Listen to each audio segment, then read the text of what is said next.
bridge pose and wheel pose. In Sanskrit, Setu Bandhasana, Chakrasana. Now these are two postures in the Barkan Method backbend series. They're not in Bikram's beginning class, but they are in Bikram's advanced class. Even though the wheel is more of an intermediate pose, it's not that advanced, but these are two wonderful poses to bring you more flexibility in your spine. Healthy body, healthy life. So the first pose is bridge pose, or Setu Bandha. Let's head over to the studio on Selfoss, Iceland, and tutorial bridge pose. This is our last video from Selfoss, Iceland. These are two poses that we do in the Barkan Method. Bikram does it in his advanced class, but not in his beginner class. The first one is Setu Bandha, which is bound bridge. So first we're going to look at, with the help of Leave, you smiling for the camera, bound bridge. So she lays on her back, brings her knees up, feet flat, and she's going to lift her hips all the way up to the ceiling, interlace her fingers at the lower back. So the chin is to the chest. So they call this Setu Bandha, which is the bridge Setu, which I already talked about. But the Bandha is the Jalandhara Bandha. You see this good one? See how the chin is into the chest? That's the Bandha. When they say Setu Bandha, it's the Jalandhara Bandha. People think it's the Mula, but no. That is the Bandha that we are activating. An amplification to go even further in this position is to grab your ankles. So you get the chin to the chest, you're lifting your hips up to the ceiling. The feet are parallel. We don't want to let them turn out like a duck. We want to keep the feet in a parallel position and at hip width. We hold this and then relax back into Shavasana and unwind. Now we do this 3 times. So on the third time, we can do Ikapada, which is one-legged. So we bring the knees up, come all the way up into bridge, and you're interlacing the fingers. Now you're going to bend your right knee all the way up to the waist. Before you extend the leg, you're going to go back again for a second. You don't want to extend the leg too soon. You want to bend the knee first as high as you can to vertical, and then the leg will come up straight. You can point the foot, spread the toes. The last thing you want to do, come back down again. You don't want to start to straighten the leg up here and then try to bring it up. We want to get the leverage of bringing the knee in here first and then extend it out and then do the other side so you're even. And that's Ikapada Setu Bandha, one-legged bridge pose. Back down you go. Relax into Shavasana. Before we continue, if you're new to the channel, please consider subscribing, hit the notification bell. Any questions, comments, or concerns, put them down below. I'm happy to get back to you.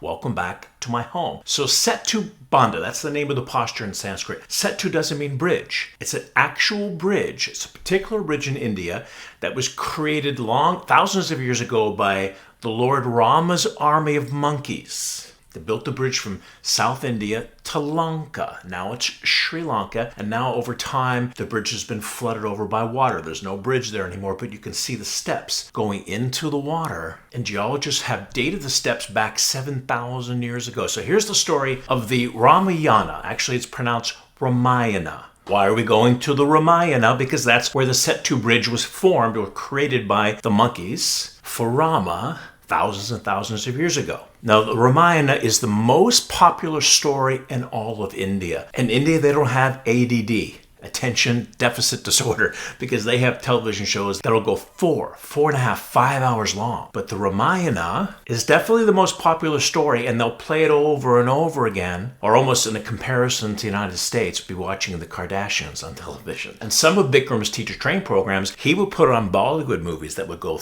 3.5, 4.5 hours long, and he would force his teacher trainees to watch those movies 1:30, 2:30 in the morning.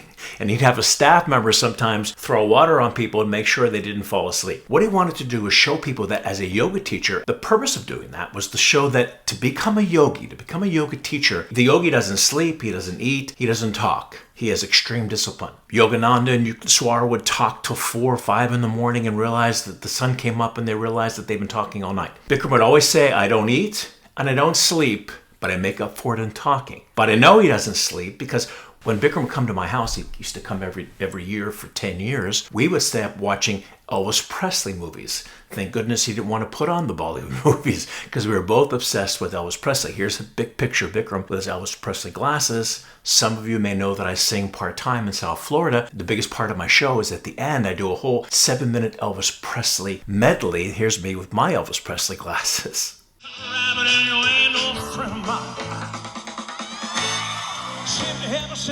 I just wanted to share that story with you. I'm sorry I went off track. Let's go back to the Ramayana. So there's the story. What happens is Rama's wife Sita is captured by the forest demon Ravana. And with the help of the monkeys and the monkey leader Hanuman, they create the bridge to go to Lanka, now it's Sri Lanka, to rescue Sita from Ravana, the forest demon. And now they name that bridge the Setu Bridge. And now the reason why I bring that up is because we continue to honor that bridge. We continue to honor that history in our class by naming the bridge pose after that particular bridge.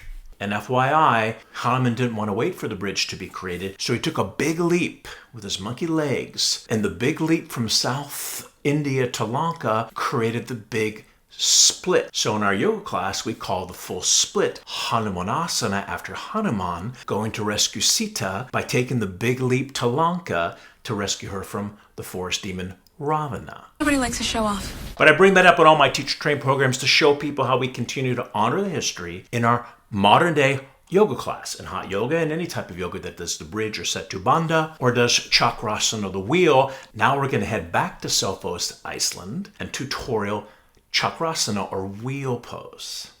And then we give the option of doing, and this is only if you have the back bend for it, Chakrasana, which is wheel pose. Other styles of yoga call it Urdhva Dhanurasana, which is upward. Where do we know the word Urdhva from? Urdhva. Upward facing dog, right? Urdhva Mukha Svanasana. So Urdhva is upward, and Dhanur, you know what that is. Dhanur Asana, bow pose. So the upward bow. But we don't call it upward bow, we call it Chakrasana, or wheel. Chakras are simply a wheel. So knees up, feet flat. Take your hands back behind your shoulders. Get them a little bit closer in. Your hands closer towards you this way. Your hands. That underneath you more. Yeah. You can go up on your head first. Go up on your head first if you need to. And then you're going to lift all the way up your head off the ground. You can walk your hands a little bit in towards your feet. Make sure the feet stay parallel, like Setu Bandha. You don't want them to turn out into a duck. So you can bring your feet back into your toes into the left. Yeah. You're going to push up, lift the chest all the way up to the ceiling, and then lower back down again. Chakrasana.